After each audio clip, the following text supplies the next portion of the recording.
Would you tear up $5 million? Nora just did, after surviving shootouts, facing down a ruthless rival mob boss, and outsmarting the criminal underworld. Her mafia husband offered her an out. He handed her an annulment and a clean escape. But Nora looked at the man, who had just painted the city red for her and ripped the papers into pieces. She did not want to go back to her boring, corporate life. She chose to rule the darkness beside him. This is the ultimate mafia romance. Nora walked into the brassicle because she needed one dark corner where nobody knew her name. The place smelled of bleach, old beer, and cheap gin. The neon sign above the bar flickered like it was tired of staying alive, and every face in the room looked like it had come there to forget something. 2 hours earlier, her life had been ordinary in the safest, dullest way. Wedding lists, catering invoices, a fiance who complained about napkin colors, and a sister who still borrowed her clothes without asking. Now Nora sat beside a silent stranger in a tailored black suit, drinking bourbon too fast and pretending she did not feel her life splitting open. She did not know the man beside her was Victor Moretti, the most dangerous name in the city. She only knew he did not ask her what was wrong, and at that moment, that felt like mercy. That afternoon had begun with Nora thinking Arthur was still at work, hunched over spreadsheets and eating one of those sad desk salads he liked to call lunch. She came home early because the caterer needed the final count for the wedding favors, and because she wanted 10 quiet minutes before the evening swallowed her again. Her feet ached from standing all day at a tasting appointment, and the box of little honey jars in her arms felt heavier with every step. When she pushed open the apartment door, her keys slipped from her fingers and hit the floor with a sharp metallic clatter. She called Arthur's name. No answer. The apartment was too still, except for the refrigerator humming in the kitchen. Then she heard a soft scrape against the bedroom wall, followed by a whisper so breathless and familiar that her stomach dropped before her mind understood why. "Give me the phone, Sophia." Nora turned the corner and saw them against the floral wallpaper she had chosen after 4 separate arguments with Arthur. Arthur's shirt was half open, his belt hung loose. His hand was buried in Lydia's blonde hair, the same hair Nora had braided for her when they were girls and their mother worked double shifts. For one strange second, Nora noticed the smallest things: the crooked picture frame above the dresser, Lydia's bare foot on the rug, the brass buckle on Arthur's belt that Nora had bought him for his birthday. Her mind refused to take in the whole scene, so it broke the betrayal into pieces. Arthur saw her first. His face went white. He stumbled backward, whispering her name as if saying it gently could undo what she had seen. Lydia did not move. She only looked at Nora with wet eyes that seemed ready to perform whatever role would hurt the least. Lydia slowly pulled her blouse into place. It was Nora's blouse, pale silk with pearl buttons, the one Lydia had once called boring before borrowing it anyway. That small detail hit Nora almost harder than Arthur's open belt. Lydia had always taken things and made Nora feel petty for noticing: sweaters, earrings, attention, sympathy. Nora got praised. Nora became engaged. Lydia joked that Arthur looked like the kind of man who would be better after training. Everyone laughed. Nora had laughed too, because that was what she had learned to do. Now the joke stood barefoot in her bedroom. Nora gripped the box of honey jars so tightly the cardboard bent under her fingers. She did not scream. She did not throw the box. She said, in a voice too calm to belong to her, that the caterer needed another $1,000 by tomorrow. Arthur started talking at once, fast and useless. He said nothing happened. He said it was not what it looked like. He said Lydia had come over upset, and he was only comforting her. Nora looked at his belt, then at Lydia's smeared lipstick, then at the dent in the wallpaper where someone's shoulder had pressed too hard. "Comforting her with your pants open?" she asked. The sentence came out flat, almost bored, and that scared Arthur more than a scream would have. Lydia pressed her hands to her face and began to cry in a careful, pretty way. She said she never meant to hurt Nora. She said she had felt invisible during all the wedding planning. She said Arthur understood her. Nora listened, and the hurt inside her sharpened into something cold. Lydia was not sorry she had done it. She was sorry she had lost control of the room.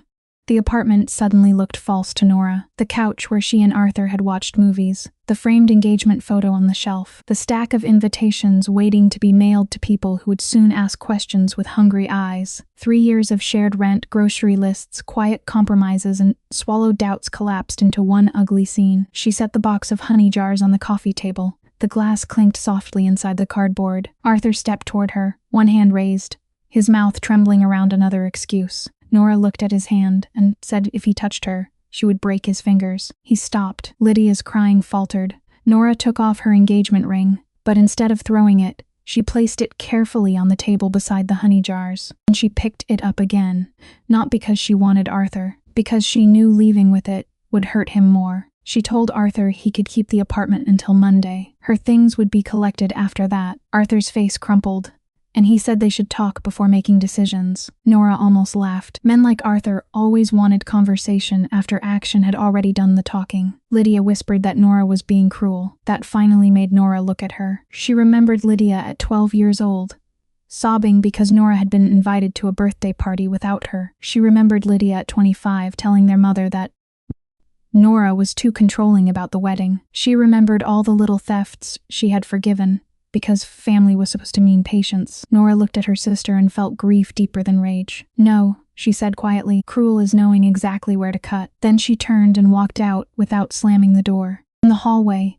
the air smelled of carpet cleaning and someone's overcooked dinner. Nora stood there waiting for the elevator, watching the numbers descend from 554 to 4 to 3. Her body felt distant, as if it belonged to someone else. She thought tears would come, but none did. Outside, humid rain pressed against the city, turning the sidewalk glossy under the traffic lights. A taxi idled near the curb. Nora slid into the back seat, her purse clutched against her ribs, and the driver glanced at her through the mirror. "Where to?" he asked. Opened her mouth and realized she had nowhere to go. Her mother's house would mean questions. Her best friend's couch would mean pity. A hotel would mean silence too clean to bear. "Just drive," she said. "Anywhere that isn't here." The taxi rolled through the city while Nora's phone buzzed until it felt alive in her purse. Arthur called so first. Then Lydia. Then her mother, probably already sensing some tremor in the family drama. Nora turned the phone face down and watched neon signs smear across the wet window. She thought of all the guests who had already received save-the-date cards. She thought of the deposit on the venue, the cake tasting, the dress hanging in a garment bag at the back of her closet. Most people think betrayal is one clean wound. Nora discovered it was paperwork too. It was cancellation fees, awkward phone calls, relatives pretending not to enjoy the scandal. When the taxi finally stopped on a narrow street she did not recognize, in front of a battered sign that read Brass Nickel, she paid the driver and stepped into the rain. The Brass Nickel was not the kind of bar Nora would have chosen on purpose. It was too dim, too tired, too honest about what people did there. Nobody looked up when she entered. A pair of men played pool in the back under a crooked lamp. A dusty jukebox murmured old blues from the corner. Behind the bar, a broad man with a gray beard wiped the same glass over and over, as if the work mattered. Nora sat at the far end of the counter and asked for whiskey. When the bartender asked what kind, she said she did not care. He studied her for half a second, then set down a bottle of cheap bourbon and a glass. She poured too much and drank it in one burning swallow. The pain in her throat was simple. She appreciated that. 10 minutes later, the stool beside her scraped across the floor. Nora did not look up. "That seat's taken," she said. A low voice answered, "No, it isn't." She turned, ready to snap, and forgot what she meant to say. The man beside her did not belong in that bar. His black suit fit too well. His shirt was open at the collar, his tie loosened, his watch heavy in silver against one scarred wrist. His face was handsome in a hard, damaged way, sharp jaw, dark, tired eyes, a nose that had been broken and set again. He looked like a man who had stopped expecting peace years ago. He did not smile at Nora. He did not flirt. He only lifted 2 fingers, and the bartender came at once, with a bottle he had not offered anyone else. Nora watched the bartender pour the stranger a glass of amber liquor from a hidden shelf, and leave without asking for payment. That should have warned her. Instead, the bourbon made her reckless. "You're dressed a little expensive for this place," she said. The man took a slow sip, eyes on the spotted mirror behind the bar. "Everyone has their own way of handling a bad night." Nora gave a dry laugh. "And yours is ruining a good suit in a bad bar." He glanced at her glass. "Yours appears to be treating cheap whiskey like medicine." She almost hated him for being right. "What could a man like you possibly need medicine for?" she asked. "Stock market trouble, a tailor who hurt your feelings." For the first time, he turned fully toward her, and the weight of his attention made the room feel smaller. His gaze moved over her face with unsettling precision. The mascara smudged beneath one eye, the tension in her mouth, the way her left hand kept closing around the ring she had not yet removed. He did not ask if she was okay. People only asked that when they wanted a neat answer. Instead, he looked at the diamond and said, "You keep staring at that ring. Like you're deciding whether to pawn it or throw it into traffic. Nora's throat tightened and missed the glass slightly. My ex-fiance was with my sister against the wallpaper I paid for, she said, so I'm open to suggestions. The stranger's expression barely changed, but something in his eyes darkened. Not say she deserved better. He did not insult Arthur. He simply said, that is an ugly kind of betrayal. For some reason, that quiet answer loosened something in her. Nora told him about the wedding deposits, the cake, the 300 invitations, the guests who would pretend to be sorry while secretly passing the story around like dessert. She told him the worst part was not even the heartbreak. It was realizing her whole life had become a list of things to cancel. The stranger listened without interruption, turning his glass slowly between his fingers. When she finally ran out of words, he said, "Why cancel?" Nora stared at him. He nodded toward the ring. "You have a venue address, a guest list. Replace the groom." She laughed because the idea was insane. "Sure, I'll just grab a husband off the street." He looked back at his drink. Stranger things have happened. Nora thought he was joking. Later, she would remember that he had not smiled. The moment between them stretched in a way that made Nora uncomfortable. She was about to make another joke when the front doors slammed open so hard the jukebox seemed to flinch. 3 men stepped inside, rain shining on their leather jackets. The bar went quiet with the sudden obedience of people who recognized trouble before it spoke. The stranger beside Nora did not turn around. Only his shoulders tightened, and one hand moved beneath his jacket. The tallest of the 3 men came forward. A jagged scar cut across his cheek, pale against his skin. "Victor," he said. "You are a hard man to find." Nora looked at the stranger. The name tugged at some memory of headlines and whispered rumors, but fear reached her before recognition did. Victor let out a tired breath, as if the men had interrupted a meeting rather than a quiet drink. "Leave," he said. The scarred man smiled without warmth. "My boss wants you tonight. Your boss can wait until Monday," and pointed it at Victor's back. Nora froze so completely she could feel her own heartbeat in her teeth. Her glass trembled in her hand. No one in the bar screamed. The bartender slowly lowered himself behind the counter. The pool players stepped back into shadow. Nora understood then that everyone else knew the rules of this world, and she had walked into it blind. Victor's voice remained low. "Silas," he said, "put that away before you embarrass yourself." Silas's smile widened. Too late for that. Victor moved so fast Nora did not understand what she was seeing until the first shot cracked through the bar. He twisted from the stool, his arms snapping out from under his jacket. Silas screamed as the bullet tore into his shoulder and his gun clattered across the floor. The other 2 men reached for their weapons. Victor grabbed Nora by the shoulder and shoved her down hard. She hit the sticky floor with a gasp. The breath knocked out of her. Glass exploded above her. A bottle shattered against the mirror. Someone cursed. Another gunshot split the air, then another. Nora curled in on herself, hands over her head, cheek pressed against beer-soaked floorboards. All the pain from Arthur and Lydia vanished beneath one brutal fact. Bullets were flying over her body, and heartbreak was no longer the worst thing that could happen tonight. The shooting lasted maybe 10 seconds. Nora would remember it as much longer. The thunder of guns, the sting of glass against her arm, the sharp smell of powder and spilled liquor, the sound of one man choking on a curse. Then the room fell into a stunned, buzzing silence. Victor's hand closed around her arm and pulled her upright as if she weighed nothing. Her legs nearly buckled. He stood beside her with a pistol in his hand, calm except for a tear in one sleeve and dust across his shoulder. Silas lay on the floor, bleeding but alive. The other 2 men were groaning near the pool table. Victor looked at Nora. "We need to go." She stared at him. "You shot them. They will live." His grip tightened. "The police will be here in 3 minutes. Unless you want to explain this move." Nora wanted to argue. She wanted to demand answers. She wanted the world to stop changing shape every time she blinked. But sirens were already rising somewhere beyond the rain, and every person in the bar looked away from Victor, as if looking directly at him could get them killed. He pulled her through a back door into an alley slick with garbage water and red neon. Cold rain plastered her hair to her face. A sleek black sedan waited beside the dumpsters, its engine already running. Victor opened the passenger door and pushed her inside, not gently, but not carelessly either. He moved like a man measuring every second. When he slid behind the wheel, Nora grabbed the door handle. It was locked. "Who are you?" she demanded. Victor drove into the street as the sirens grew louder. "Victor Moretti," he said, eyes fixed on the road. The name struck Nora with a cold jolt. She had seen it online, always wrapped in words like alleged, suspected, connected. A logistics empire, dock contracts, missing witnesses, who disappeared after owing money to the wrong family. "You're a mobster," she whispered. Victor took a sharp turn through traffic. I'm a businessman. You shot 3 men in a bar. Then tonight I am a businessman with excellent reflexes. The absurdity almost made her laugh, but fear held her still. He glanced in the rearview mirror and reached into his jacket. Nora flinched. Instead of a weapon, he tossed a cheap phone into her lap. Call the first number. Tell Leo to meet us at the 5th Street warehouse with the trust documents. Nora stared at the phone, as if it might burn through her skirt. No, let me out. Victor's jaw tightened. The men in that bar work for the Russo crew. They saw your face. If I drop you on the sidewalk, they will find you before morning and use you to reach me. Her stomach turned.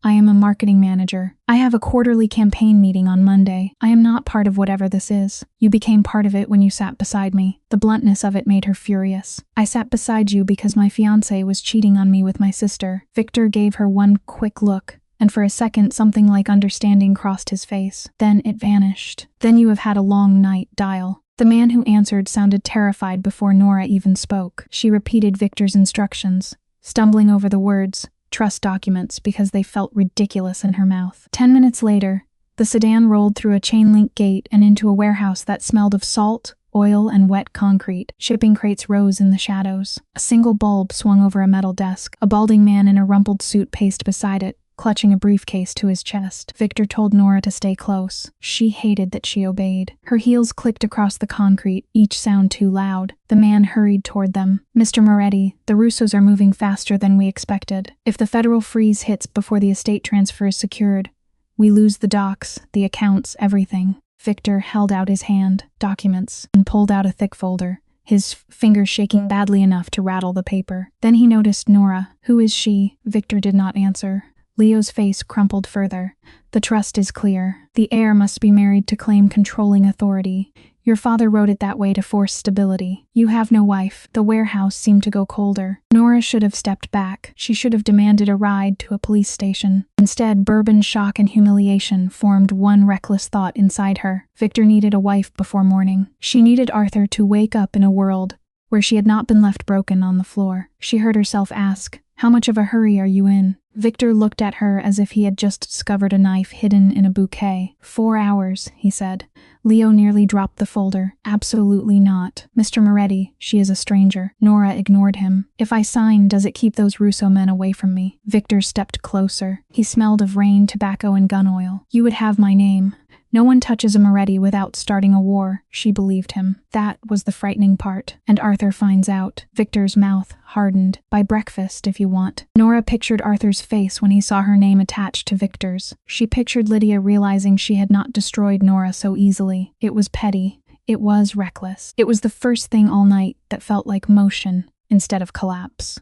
Leo begged them both to think. He said there were safer legal options, though his voice made it clear there were not. Nora asked for the terms. Victor watched her more carefully then, as if she had surprised him twice, and he did not enjoy being surprised. He said the marriage would secure the estate and shield her until the Russo threat was handled. After that, they could dissolve it. No romance, no expectations, no touching unless she chose it. That last part was said quietly, but Nora heard it. It mattered more than she wanted to admit. Arthur had begged with his hands out, as if she owed him comfort after he gutted her. Victor, a criminal with blood on his cuff, was the first man that night to offer her a boundary and mean it. Leo spread the papers across the metal desk and placed a fountain pen in Nora's hand. The pen was heavy and cold. The sane part of her mind screamed that no woman should marry a stranger in a warehouse because her fiancé was weak and her sister was cruel. But sanity felt far away. What felt close was the wallpaper, Lydia's borrowed blouse, Arthur's trembling lies, the way her whole life had turned into a room where everyone expected her to absorb the damage quietly. Nora bent over the contract. Her hand hovered above the signature line. Victor stood beside her, not touching, not urging, only waiting. That patience unsettled her. He needed her, but he did not beg, and signed her name with a hand that shook only once. Victor took the pen after her. His fingers brushed hers,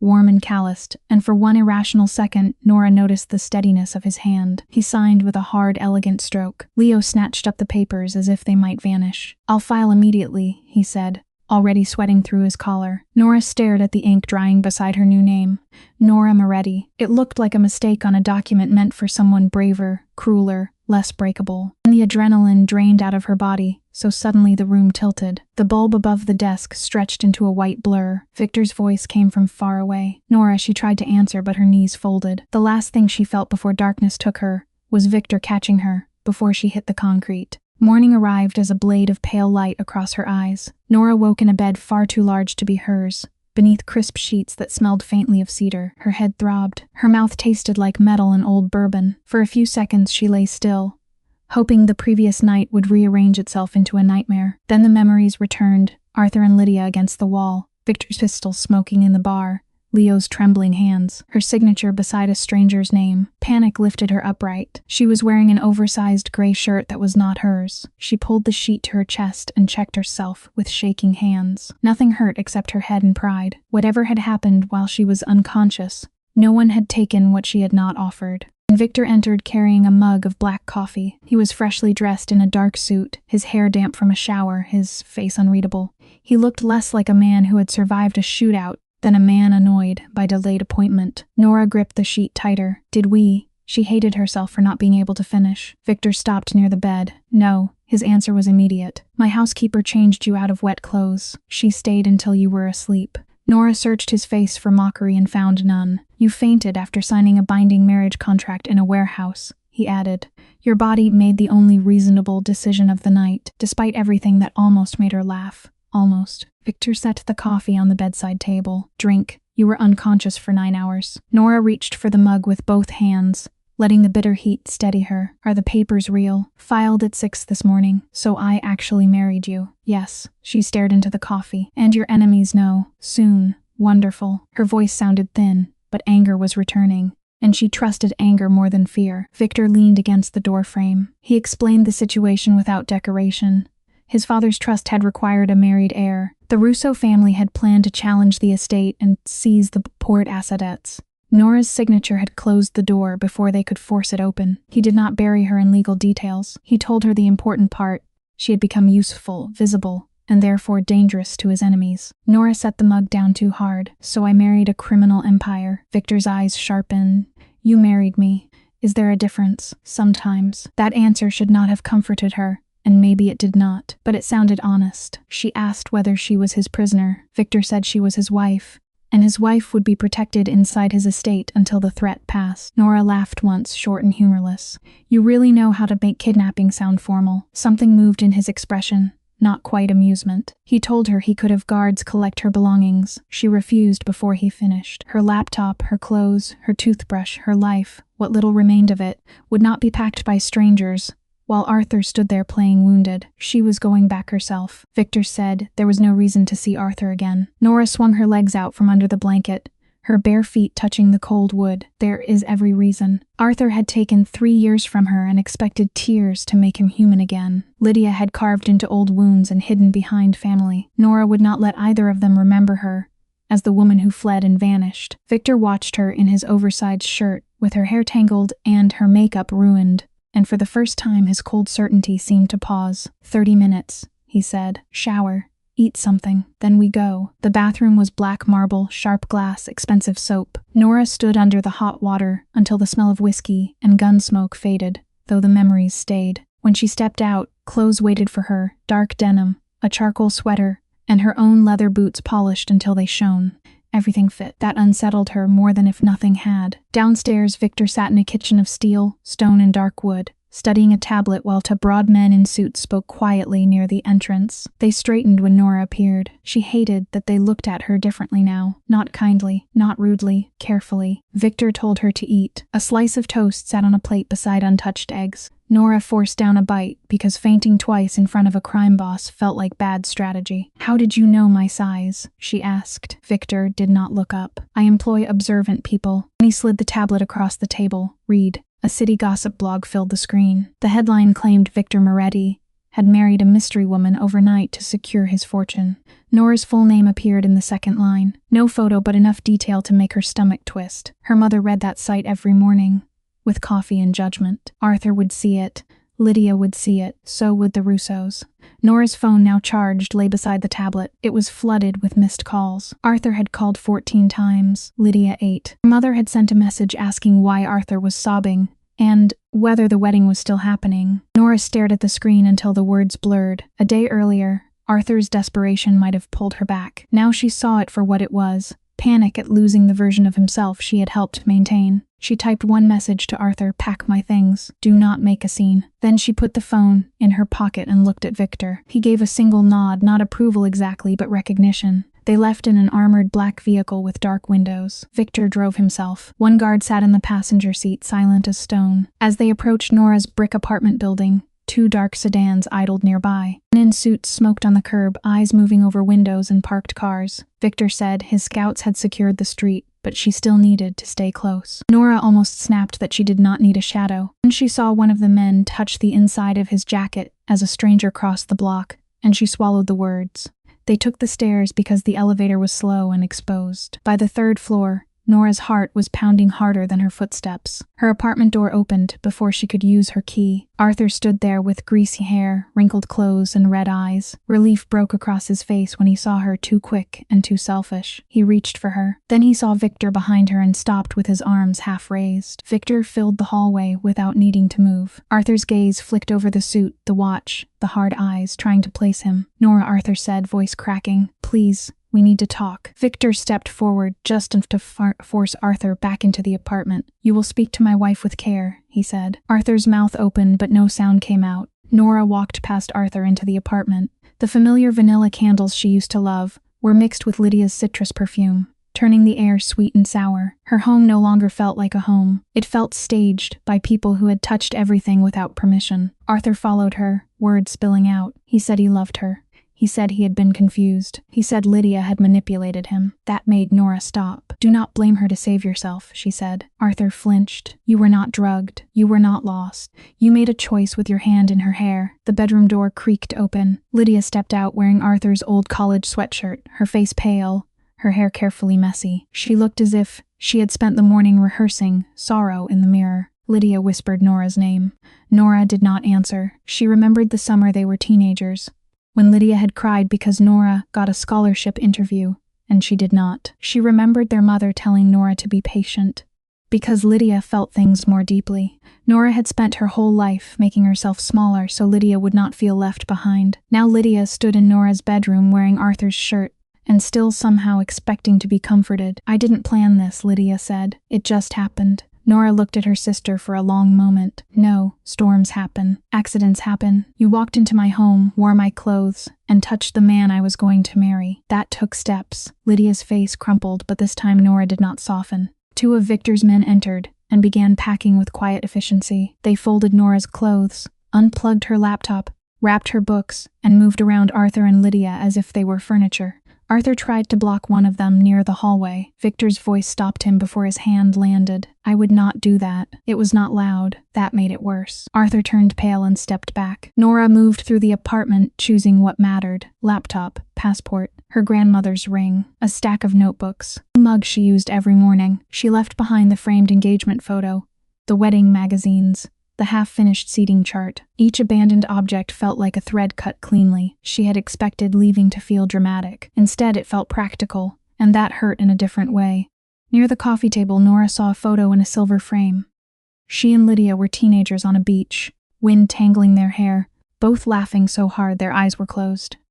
Nora picked it up before she could stop herself. For a moment, the woman in the doorway vanished, and Nora saw the little sister who used to crawl into her bed during thunderstorms. Grief struck so hard her fingers loosened. The frame slipped and hit the floor. Glass cracked across Lydia's smiling face. Nora hated the single tear that escaped her. Before she could bend down, Victor crouched beside her and picked up the photo, ignoring the shards. He brushed the loose glass away and placed it in her hands. Then he looked at the broken pieces on the floor. "Leave them," he said. "They can learn where not to step." Nora did not say goodbye. She placed her keys on the kitchen counter and walked out with the photo pressed against her chest. Arthur called after her, but his voice no longer had the shape of home. In the hallway, her knees began to shake. Victor noticed. He did not touch her in front of them. He only walked close enough that she could feel his presence like a wall. By the time they reached the vehicle, her life had been reduced to boxes, stacked in the back. That should have made her feel empty. Instead, beneath the pain, there was a thin line of relief. She had faced them, and survived the sight of them. She had not begged, not screamed, not asked why she was not enough. She was beginning to understand that dignity was not something other people handed back. Sometimes you had to carry it out yourself. By Monday morning, Nora was living inside a life that felt borrowed from a stranger with dangerous taste. Rain streaked the tall windows of Victor's study while she sat at a massive mahogany desk in a silk blouse that cost more than her monthly grocery budget. Her laptop screen showed 12 tired coworkers waiting for her quarterly digital advertising presentation. Her manager, David, complained that her microphone sounded strange. Nora smiled in the bright professional way people use when they are one inconvenience away from falling apart. Behind her, beyond the closed study doors, Victor's men were breaking open wooden crates to search for tracking devices. The thuds carried through the walls. Plumbing issue, Nora lied. Then she clicked to the next slide and began explaining conversion trends, as if her life had not become a crime scene with Wi-Fi. Halfway through a sentence about click-through rates, the study doors opened. Victor walked in wearing a dark shirt, a bruise along his jaw, and white tape around his knuckles. The tape was dotted with red. Nora lost her place. On the screen, David asked if everything was okay. Victor ignored the meeting, crossed to the bar, poured scotch and drank it in one swallow. He smelled of rain, sweat, and gunpowder. Nora forced her eyes back to the slides. "As you can see," she said, though she could not see anything except the blood on his hand. The landing page test improved user retention by 12%. Victor leaned against the bar and watched her with a tired expression she had not seen before. It was not mockery, almost curious, as if her insistence in snark made no sense and somehow impressed him. "Nora, did we lose you?" David's voice crackled through the laptop. Victor said, "Wrap it up." Nora reached to mute herself, but her finger missed the icon. David asked, "Is that Arthur?" Victor answered without hesitation. "Arthur is dead." Nora's heart slammed into her ribs. She hit the mute button so hard the laptop slid an inch across the desk. "Are you insane?" she hissed. Victor looked down at his glass. He asked, "My boss may call the police." "Let him." Nora stared at him, furious and frightened, and worse, close to laughing because the world had become too absurd for normal reactions. She unmuted, told David her contractor had a terrible sense of humor, promised to send the report by email, and closed the laptop before anyone could ask another question. Silence settled over the study. Nora stood so fast her chair scraped the floor. "You cannot walk into my work meeting looking like you just beat someone to death." Victor glanced at his bandaged knuckles. "It's not mine. That does not make it better." His mouth twitched, then flattened. He told her to change clothes. Carmine Russo had demanded a dinner meeting. Nora went cold. The name had already become a shadow at the edge of every conversation in the estate. Victor explained only what she needed to know. Carmine believed their marriage was fake, believed Nora was a weak point, and intended to prove it in front of witnesses. "So I sit across from a crime lord and pretend I belong there?" she asked. Victor stepped closer. "No. You sit there and make him understand that you do." Nora wanted to say no. Marketing slides, the clean language of numbers and campaigns, but safe language could not protect her anymore. Victor placed a dark green dress over the chair. It was beautiful in a severe way. Simple enough not to look like armor and cut well enough to become it. "He will look for fear," Victor said. "Do not give him anything useful." Nora crossed her arms. "That's your advice. You already know how to do it." She looked at him sharply. He nodded toward the place where her ring caught the light. "You walked into your old apartment and did not let them see you bleed." The words landed harder because he said them without softness. Nora took the dress. At 7 o'clock she was ready, though her hands would not stop trembling. The restaurant was hidden beneath a private club.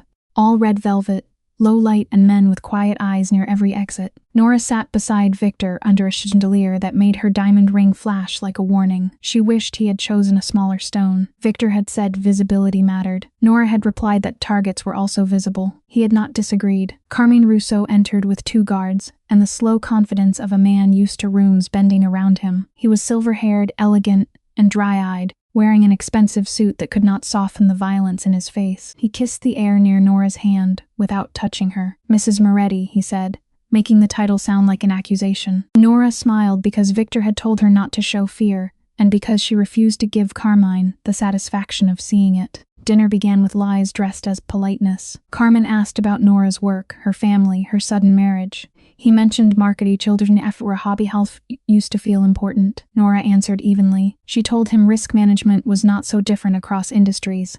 Identify the audience, predict behavior, control the message. Carmine laughed, a dry rasp that made the guards shift. Victor always did enjoy women with opinions. Victor's hand rested near the inside of his jacket, but he did not speak for her. That mattered. Arthur had talked over Nora in restaurants, corrected her stories, ordered wine she did not like, because he preferred the sound of his own choice. Victor, dangerous as he was, let the silence belong to her. Nora kept her eyes on Carmine and said, "Opinions are only a problem for men who confuse obedience with loyalty." The civility cracked. Carmine set down his knife and leaned forward. He said their marriage was theater, a desperate trick to lock him out of assets that should have been divided. Victor replied that signed documents did not care about Carmine's feelings. Carmine ignored him and turned to Nora. "What did he promise you? Money, revenge, pretty cage." Nora felt the words find weak places. Entirely wrong. Then he smiled and said Arthur's name. He knew about the apartment, Lydia, the wedding. Of course he did. Men like Carmine collected pain the way other men collected coins. He said Arthur was a soft man, easy to break, and wondered aloud whether Nora would stay calm if Russo soldiers visited him. The room went quiet enough for Nora to hear the ice settling in her glass. For one heartbeat, Nora saw Arthur as he had been before everything, laughing in bed on a Sunday morning, holding her hand in line at the grocery store, falling asleep with his glasses crooked. Then she saw him against the wallpaper with Lydia. The old tenderness did not vanish completely, and that made the anger worse. Carmine expected her to plead. He expected the decent woman to rise and expose her soft center. Nora set down her wine glass carefully. "If you came here thinking Arthur ever is leverage, you should fire whoever briefed you." Carmine's smile thinned. Nora leaned forward.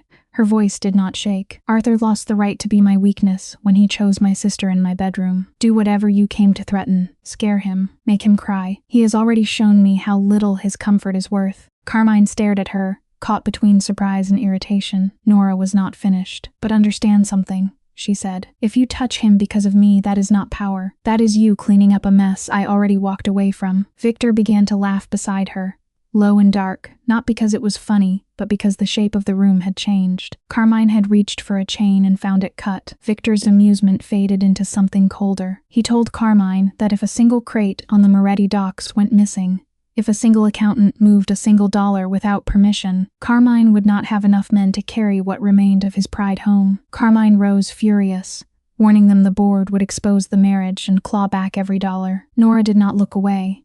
When Carmine left, the room seemed to breathe again. Nora did not. The moment the door closed behind him, her body remembered fear. Her hands shook so violently, she hid them beneath the table. Victor noticed, anyway. Under the tablecloth, his hand covered hers. His palm was warm, rough, and steady. "You did not flinch," he said. Nora swallowed hard. "I was terrified." He did not see it. "You keep saying that like it makes the terror disappear." "No," Victor said. "It means you controlled what mattered." She looked at him then and saw no pity. That was what undid her a little. He was not praising her for being fearless. He had seen the fear and respected the fact that she moved through it. Arthur had once called her dramatic for crying during a stressful week. Victor called her dangerous for surviving one. On the drive back to the estate, rain slid down the dark windows and turned the city lights into blurred streaks. Nora sat with her hands folded tightly in her lap. The anger that had carried her through dinner was fading, leaving guilt in its place. "I didn't mean it," she said quietly. Victor kept his eyes on the road. "About Arthur," she nodded. "I don't want him hurt. I wanted Carmine to think I didn't care." Victor was silent for a long moment. Then he said his men were already watching Arthur's building. "Not reach him." Nora turned to him, startled. "Why would you protect him?" Victor's jaw tightened. "Because if that man is destroyed, it will not be as bait in someone else's game. It will be because you chose what justice looks like for yourself." The answer unsettled her more than cruelty would have. It was not gentle. It was not clean. But it recognized something Arthur never had: Nora's right to decide. She looked at Victor in the blue dashboard light, at the bruise on his jaw, and the exhaustion he tried to hide. "You keep calling this business," she said. "Is that what this is?" His hands tightened on the wheel. "It has to be." "Why?" He pulled through the iron gates of the estate before answering. "Because if I call it anything else, I will want things I should not want from you." The honesty filled the car, heavy and dangerous. Nora reached across the console and placed her hand against his chest. His heartbeat was slow at first, then suddenly not. "I used you," she whispered. "In that warehouse. I wanted to hurt Arthur." Victor covered her hand with his. "I used you too," Victor said. "You saved my estate." "That sounds very romantic." His mouth curved slightly. Then the smile disappeared. "There is nothing romantic about my life." Nora looked toward the dark shape of the house beyond the windshield. Armed men stood near the doors. Cameras watched the driveway. Somewhere inside, rooms waited that were too large, too expensive, too quiet.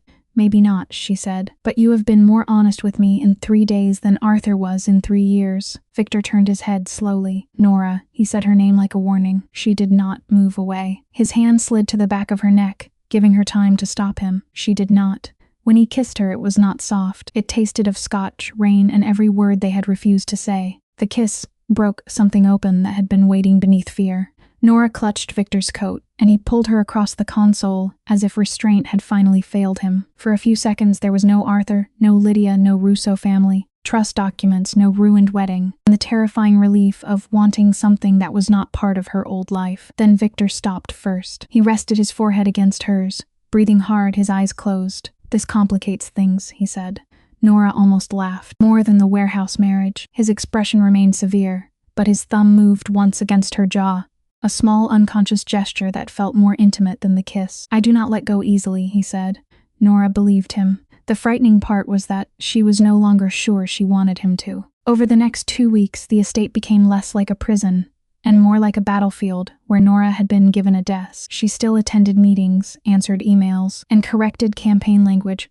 No one knew she was reviewing between reports about dock shipments and Russo surveillance. Victor tried to keep the worst of it outside her reach. Nora responded by finding the gaps herself. She read contracts Leo left unattended. She asked questions that made hardened men glance at Victor before answering. She learned which port managers were loyal, which board members were frightened, and which expenses looked clean, only because nobody had bothered to ask why they existed. Victor watched her with the expression of a man realizing his temporary wife might be more dangerous with a spreadsheet than most men were with a gun. Not become simple. Victor could be cold enough to freeze a room. Nora could be stubborn enough to make his guards suddenly remember urgent business elsewhere. They argued over escorts, phone calls, locked gates, and whether shooting a man in the leg counted as negotiation. Beneath each argument was a trust neither of them named. Victor never touched her when she was angry, unless she reached first. Nora noticed. She noticed too when her favorite coffee appeared in the kitchen after one careless complaint. And when he left the room the first time,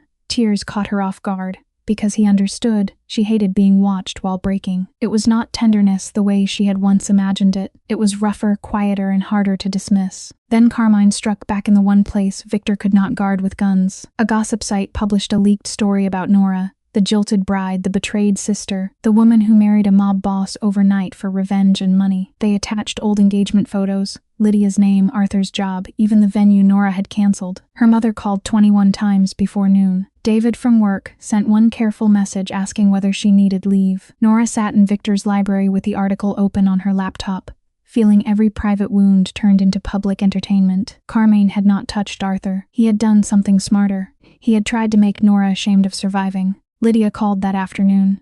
Nora almost ignored it, then answered because the ringing felt like a dare. Lydia was crying, but there was no performance left in it. She said reporters had found her apartment. Arthur was blaming her for everything. Their mother would not speak to her. Then, in a smaller voice, Lydia said she did not know why she always wanted proof that she mattered more than Nora. For a moment, Nora saw the frightened girl Lydia had been beneath all the selfishness. It did not erase anything. "You mattered," Nora said quietly. "You just never believed it. Unless you were taking something from me." Lydia sobbed harder. Nora ended the call before pity could soften the truth. Healing was not pretending the knife had never gone in. It was deciding who no longer got to hold the handle. Arthur sent 36 messages. The first were apologies. The next were memories. Then came blame. He said Nora had humiliated him by marrying Victor. He said she was acting insane. He said she would regret choosing a criminal over a man who had simply made a mistake. Nora read that one twice, then deleted it. For years, Arthur had survived on her patience. He had mistaken her willingness to explain, forgive, and repair for weakness. Now, when she offered him only silence, he had no idea how to stand. Victor found her in the study afterward, staring at her phone. He did not ask if she missed Arthur. He only said, "Do you want him handled?" Nora looked up sharply. Victor added, "legally if possible." That time she did laugh, and the sound surprised them both. Nora did not answer Carmine's leak with tears. She answered it with work. She traced the gossip site through a shell advertiser, then through a freight broker connected to a Russo ally. In the same files, she found false storage fees, missing container numbers, and 3 invoices that had been copied so carelessly even her old intern would have caught them. She walked into Victor's boardroom the next morning. While 6 older men were discussing whether the scandal had made her a liability. Nora placed the printed records on the table. "Before you vote on my usefulness," she said, "you may want to explain why a Russo broker has been billing this company for cargo that never existed." The room went silent. Victor leaned back in his chair and did not save her. He let her do it herself. By the end of that meeting, one board member had stopped sweating only because he had run out of strength. Another resigned before lunch. The Russo challenge did not explode. It collapsed inward. Crushed by details, Carmine had assumed a humiliated woman would be too emotional to notice. Leo stared at Nora afterward, as if she had rewritten the law in front of him. Victor walked beside her down the hall. Quiet for so long she finally snapped, "What?" He looked at the folder under her arm. "Never to be audited by you." Nora should not have smiled. She did anyway. The danger had not become normal, but she had stopped confusing fear with helplessness. Carmine had tried to turn her pain into a weapon against her, and Nora had picked it up by the blade. That gray morning, Leo arrived with another folder, and the expression of a man delivering either freedom or bad news. Nora sat at the marble kitchen island while rain tapped against the windows. "The board has recognized the trust," he said. "The Russo challenge is effectively dead. Mr. Moretti instructed me to prepare these." Nora opened the folder. Annulment papers. Her maiden name, Nora Hayes, sat neatly on the first page, too clean and familiar. Leo explained that the marriage had served its purpose. If she signed, $5 million would be transferred to an account in her name. She could leave that afternoon. No debt, no claim on her life. An exit printed in black ink. The name began to look less like safety and more like a disguise. 2 weeks ago, she would have called that freedom. A clean apartment somewhere else. A new job if the old one became too uncomfortable. Quiet mornings. No guards. No blood on shirt cuffs. No man like Victor standing in the doorway, as if he had been carved from every danger she had been told to avoid. But going back no longer felt like peace. It felt like folding herself into a smaller shape, because the world found that easier to understand. Nora picked up the pen. Leo exhaled in relief too soon. She did not sign. She tore the annulment papers straight down the middle. The sound cracked through the kitchen. Leo made a strangled noise into quarters and dropped them into the trash. "Print the doc reports," she said. "The board meets at 11. Leo stared at her as if she had grown fangs. "Mr. Moretti said you would want to leave." Nora lifted her coffee. "Mr. Moretti says many things with great confidence," and gathered his briefcase with the stunned obedience of a man deciding survival required flexibility. Nora walked down the hall toward the study. Each step felt deliberate. She was not choosing Victor because he was safe. He was not. She was not choosing him because pain had made her reckless. Recklessness had brought her to the warehouse. But it was not what kept her here. She was choosing the version of herself that had woken up inside the chaos. Sharper, louder, less willing to be edited into someone convenient. She had not escaped one man's betrayal, to let another man decide the ending for her. Victor stood in front of the study windows. A leather shoulder holster strapped over his white shirt. Pale light outlined him in gray. He did not turn when she entered, but his shoulders tightened. "Leo delivered the papers?" he asked. His voice was low, stripped of warmth. Nora closed the door behind her. "The typography was offensive, so I threw them out." He went still. Then he turned slowly, dark eyes fixing on her, with a look that was almost anger and almost pain. "Do not play with this." "I'm not. You have your exit." "I know." "Then take it." Nora walked toward him. "Is that an order?" His jaw flexed. "It is the only decent thing I can offer you." That stopped her for half a breath. Victor looked away first, and the movement revealed more than any confession. He told her she did not understand what staying meant.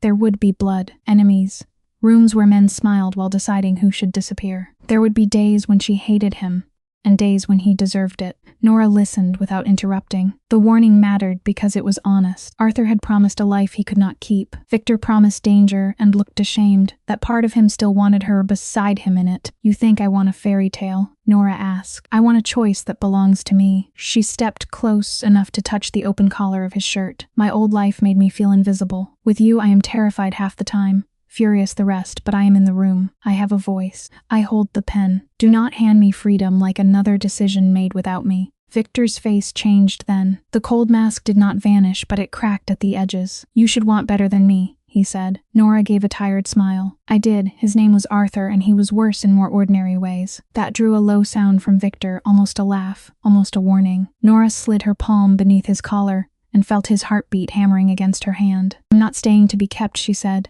"I'm staying as your partner. If that frightens you, say so." Victor looked at her for a long moment. "It should frighten the city," he said. Then he pulled her against him, and this kiss was different from the one in the car. less like escape, more like agreement. Not soft, not simple, but chosen. Nora did not become queen of the Moretti Empire overnight. Life was not that clean. Some men refused to take her seriously until she proved she had read every line of the contracts they hoped she would ignore. Some women in Victor's world watched her with suspicion, then interest, then careful respect. Nora still woke some nights with the sound of gunfire in her ears. She still thought of Lydia when she saw the cracked photo on her dresser, now placed beside no other family pictures. But she no longer answered every message just to make someone else comfortable. When her mother asked whether the rumors were true, Nora told her the truth that mattered. Arthur betrayed her. Lydia helped him. Nora had chosen not to disappear from her own life. Victor changed too, though never in obvious ways. He still carried weapons. He still spoke softly when he was most dangerous. But he began bringing Nora into meetings, instead of telling her about them afterward. He learned not to send guards to solve problems she wanted to face herself. Once, when an older board member dismissed her numbers as household budgeting, Victor reached for the gun beneath his jacket. Nora stopped him with one hand on his wrist and destroyed the man with a clean explanation of missing revenue, false invoices, and the exact amount he had hoped nobody would notice. After the meeting, Victor said nothing until they reached the hallway. Then he looked at her with something close to awe and said, "Remind me never to be audited by you." Nora smiled. "Then behave." Arthur eventually stopped calling, but Nora saw him once more. It happened outside the courthouse after Leo finished clearing the last wedding deposit dispute. Arthur stood across the steps in a wrinkled gray suit, smaller than she remembered, holding a folder against his chest like it might protect him. Lydia was not with him. For a moment, Nora saw the man she had planned a future around, and the ache surprised her by being dull instead of sharp. Arthur started toward her, then stopped when Victor's car pulled to the curb behind her. Nora raised one hand, not in greeting, not in forgiveness, but in farewell. Arthur understood. His shoulders dropped. He knew the door had closed without him on either side. That same night, Lydia sent one final message. It was not a polished apology. She moved away and was trying to understand she moved to why she kept wanting proof that she mattered more than Nora. Nora read it in the garden, while Victor took a call near the fountain. She did not cry. She did not forgive Lydia all at once either. She wrote back one sentence.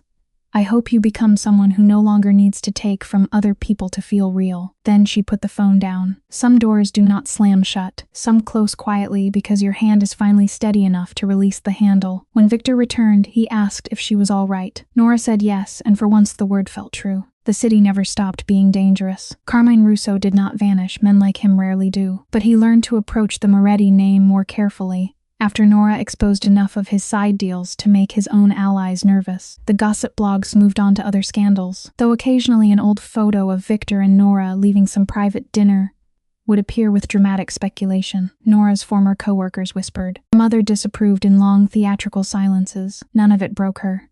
She had once measured her life by whether people approved of her choices. Now she measured it by whether she could look in the mirror and recognize the woman looking back. That woman was not innocent in the way she had once been. She was not untouched, but she was awake. She was no longer waiting for someone else to choose her. One evening, almost a year after the night at the Brass Nickel, Nora found the old engagement ring in a small velvet pouch at the back of a drawer. She had forgotten Victor's men packed it with her things. The diamond looked smaller than she remembered. Not cheap, not ugly, just attached to a life that no longer had power over her. Victor stood in the doorway watching her. "Do you want it gone?" he asked. Nora held it in her palm and thought about Arthur, Lydia, the wallpaper, the honey jars, the taxi, the bar. "No," she said. The next day she had the stone removed and reset into a simple pendant. She did not wear it as a memory of Arthur. She wore it as proof that even the things meant to bind her could be remade. The first time Nora returned to the Brass Nickel, she went with Victor. The bar looked exactly as ruined as she remembered. Same sticky floorboards, same dusty jukebox, same bartender wiping the same kind of glass. But the mirror behind the bar had been replaced, and the bullet holes were gone beneath fresh wood. Nora stood near the stool where she had sat that night and felt the strange grief of meeting a past version of herself. That woman had been shattered, drunk, furious, and desperate to become anyone else for an hour. Nora wanted to reach back and tell her she would not heal neatly, make reckless choices. She would choose danger. She would also learn that survival meant more than remaining unbroken. It meant deciding what to build from the pieces. Victor stood beside her, without speaking, letting the silence belong to her. Nora ordered bourbon, but only one glass. She took a sip and made a face. "This is awful." The bartender grunted. "Was awful last time too." Victor's mouth curved. Nora looked at him, really looked. The sharp suit, the scars, the darkness he carried without apology. He was not the safe ending most people would have chosen for her. Maybe there was no safe ending after betrayal, only honest ones and dishonest ones. Arthur had offered the appearance of peace, while hiding rot beneath it. Victor offered danger, but he did not call it anything else. Nora set the glass down and took Victor's hand where everyone could see. Into the rain, not as the woman who had been left behind, not as the wife a crime boss had claimed, but as the woman who had finally claimed herself. Some tragedies begin with betrayal. Some end when the wounded person refuses to remain the wound. Every mafia boss story is not only about power, money, revenge, or fear. Beneath the violence and darkness, there is often a painful human lesson about choices, consequences, loyalty, family, and the price of ambition. This story reminds us that no matter how powerful a person becomes, no one can escape the truth forever. Hundreds of people, and make others tremble at the sound of his name.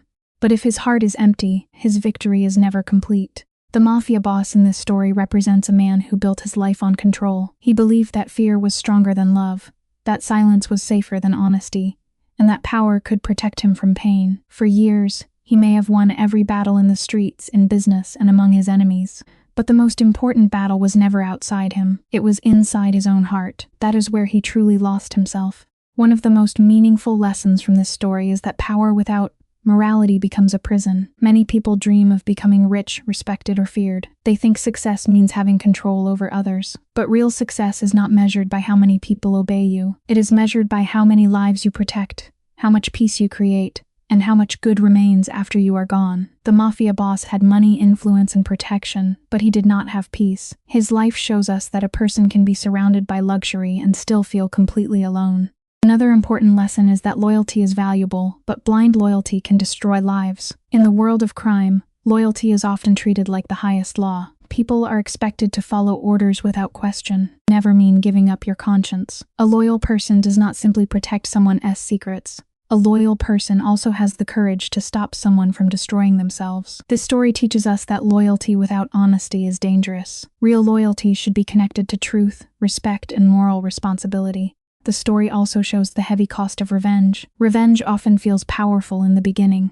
It gives a person the illusion that pain can be answered with pain, but revenge rarely heals anything. Instead, it creates a chain of suffering that keeps growing. One act of revenge leads to another. One betrayal leads to another. In the end, everyone loses something. The mafia boss may have believed that revenge would restore his honor, but what it truly did was steal his humanity piece by piece. This is a powerful reminder that forgiveness is not weakness. Sometimes, forgiveness is the strongest decision a person can make because it breaks the cycle of hatred.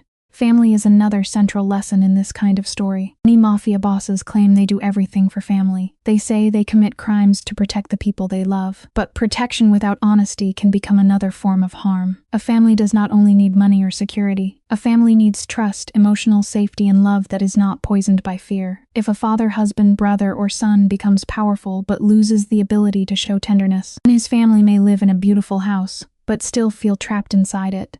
This story reminds us that children and loved ones often pay the price for the choices of powerful men. The mafia boss may think his decisions only affect his enemies, but every secret, every violent act, and every betrayal leaves a shadow over the innocent people around him. That is why one of the strongest educational messages is this: before making a decision, we must ask ourselves who will suffer because of it. A selfish choice may bring temporary success, but it can create long-term pain for the people we love most. Another meaningful point is the danger of pride. Pride can make a person refuse to apologize, refuse to change, and refuse to admit they are wrong. The mafia boss may have spent years believing that saying sorry would make him look weak, but in reality, the ability to apologize is a sign of strength. It takes courage to face the damage we have caused. It takes maturity to admit that we hurt someone, and it takes true character to change before it is too late. The story also teaches that redemption is possible, but it always requires sacrifice. A person cannot simply say they have changed. They must prove it through action. Redemption means accepting responsibility, protecting the innocent, telling the truth, and sometimes losing everything that was built on lies. For a mafia boss, redemption may mean walking away from power, exposing corruption, saving someone he once endangered, or choosing love over control. The path to redemption is painful, because it forces a person to confront the worst parts of themselves. But it is also the only path that can lead to peace. From a human perspective, this story is powerful because it shows that even the hardest heart can still feel pain. Behind the cold eyes of a mafia boss, there may be regret, loneliness, childhood wounds, or a deep fear of being betrayed. This does not excuse his actions, but it helps us understand that broken people often break others when they never learn how to heal. The educational value here is important. Pain should not become an excuse to hurt people. Instead, pain should become a reason to grow, to seek wisdom, and to choose a better path. For viewers, the lesson is not to admire the criminal lifestyle, but to understand its emptiness. The suits, cars, mansions, and power may look attractive from the outside, but behind them there is often fear, guilt, and loss. A life built on violence can never bring true happiness. A life built on lies can never bring true freedom. And a life built on fear can never create real love. In the end, the story of a mafia boss is really a warning. It warns us that every choice has a consequence. It warns us that money cannot buy peace. It warns us that fear cannot replace respect. It warns us that revenge cannot heal a wounded heart. Most importantly, it reminds us that the greatest power a person can have is not the power to control others, but the power to control themselves. The deepest lesson is simple but meaningful. Choose character over pride, love over control, truth over silence, and forgiveness over revenge. No matter how dark a person's past may be, change is possible when they are willing to face the truth. But the longer someone waits, the higher the price becomes. A mafia boss may win the streets, defeat his enemies, and build an empire, but if he loses his soul, he has lost everything. True strength is not found in violence. True strength is found in responsibility, compassion, humility, and the courage to become better before it is too late.